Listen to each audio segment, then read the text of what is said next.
अजीज़ नाज़रीन, एक बार फिर से आपका खादिम आपके इस प्रोग्राम में आपके हुज़ूर हाज़िर है और चाहते हैं कि हम आपके साथ में खुदावंद के कलाम को बाँट सकें। पैदाइश की किताब 11 बाब की तीसरी आयत में जो इसका मौजू है वो है खुदा के तौर तरीके को तर्क करना। अगर आप खुदा के तौर तरीके को तर्क करेंगे तो आप ज़रूर से मुश्किल में फंसेंगे। खुदावंद के कलाम में वाइज़ ने कहा कि जो बाड़ा तोड़े उसको सांप डसेगा और जो गड्ढा खोदेगा वो उसमें गिरेगा।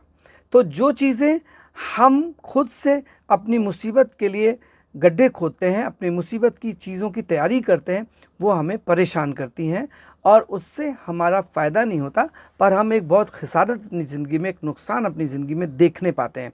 पैदाइश की किताब 11 बाब की तीसरी आयत में इस तरीके से मरकूम है, और उन्होंने आपस में कहा, आओ हम ईंटें बनाएं और उनको आग में खूब पकाएं।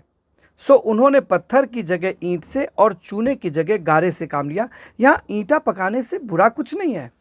बुरा क्या है कि उन्होंने जो खुदा के कलाम का तरीका था उस तरीके को तर्क कर दिया, उस कानून को किनारे कर दिया, उस तरीके को किनारे हटा दिया, अपने तरीके ले आए। और जब ये वो करने लगे तो वहाँ पर इस तरीके से आगे मरकूम है, और खुदावंद ने देखा कि एक ही ज़ात है, एक ही सी बोली है, एक ही सा तौर तरीका है, एक ही सा दिमाग का सोचना है। तो वो कहने लगा मैं उतर करके देखूंगा। क्यों? क्योंकि उन लोगों का मंसूबा ये था कि वो एक मीनार बनाएंगे जो आसमान से बातें करे, मतलब खुदा से बराबरी करने का इरादा। खुदा के जैसे चीज़ बनाना बुरा नहीं है कुछ भी, पर बुरा तब है जब आप खुदा को चैलेंज करें कि मैं खुदा हूँ। वो खुदा है, उसको खुदा रहने दीजिए, आप कुछ भी करिए। पर यहाँ पर लिखा है कि उन्होंने क्या किया? निज़ाम बदल दिया, और निज़ाम बदलने के सबब से खुदा उनसे गुस्सा हुआ, और खुदा ने उनकी बातों को ध्यान से सुना, और सुनने के बाद लगा उसको कि ये जो चाहेंगे कर ले जाएंगे, क्योंकि ये एका में है। आपको बताएं, एका ऐसी चीज़ है। और तब यहाँ पर लिखा हुआ खुदा के कलाम में कि वो उतर आया और उसने उनकी ज़बान में गड़बड़ी डाल दी। अब जब ज़बान में गड़बड़ी हो जाएगी तो कोई कुछ बोलेगा, कोई कुछ समझेगा, कोई कुछ बोलेगा, कोई कुछ समझेगा। और आपको बताएं, आपके घर में, हमारे घर में इस ज़बान की गड़बड़ी पाई जाती है। अक्सर पापा कहता बेटा तुम्हारी बात नहीं समझ में आ रही है, माँ कहती है तुम्हारी बात नहीं समझ में आ रही है, बेटी कहती मम्मी आपकी बात मुझे नहीं समझ में आ रही है, हस्बैंड वाइफ कहते हैं, मियाँ बीवी कहते हैं आपकी बात क्यों? क्योंकि कहीं पर आपने खुदा के कलाम को तर्क कर दिया है, उसके तरीके को बदल दिया है। कहाँ कहाँ तरीका बदलते हैं हम? तरीका बदल देते हैं कि ठीक है हमने माफ़ कर दिया, उस कलीसिया को छोड़ दिया। अरे माफ़ कर दिया, कलीसिया को क्यों छोड़ दिया?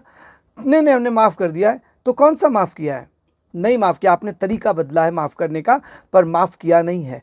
और इसलिए जब आप खुदा के तौर तरीके को इस्तेमाल नहीं करेंगे तो खुदा आपको छोड़ देगा, और वो अपने आप को दाना जताकर बेवकूफ़ बन गए। रोमियो 1 बाब की 22 से 25 आयत तक पढ़ रहा हूँ। और गैर फ़ानी खुदा के जलाल को फ़ानी इंसान और परिंदों और चौपायों और कीड़े मकोड़ों की सूरत में बदल डाला, मतलब खुदा अलग बना लिया।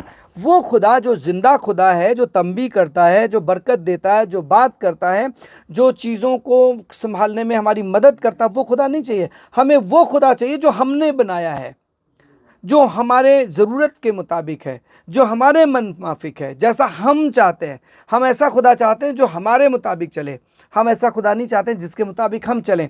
और इसलिए खुदा ने उनको उनके मनसब पर छोड़ दिया, उनके हाल पे छोड़ दिया, और उन्होंने तबाही देखी।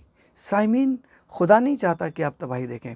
खुदा चाहता है कि कुछ भी हो आप उसके कौल और कवानीन पे बने रहें, और वो आपको बरकत देगा, मुश्किलों से निकाल लेगा, और घूरे पर से उठाएगा, मजबले पर से उठाएगा, और आला मनसब पे मुमताज़ करेगा। यूसुफ बना रहा और जेल से निकाल के उसको वज़ीर आला बना दिया।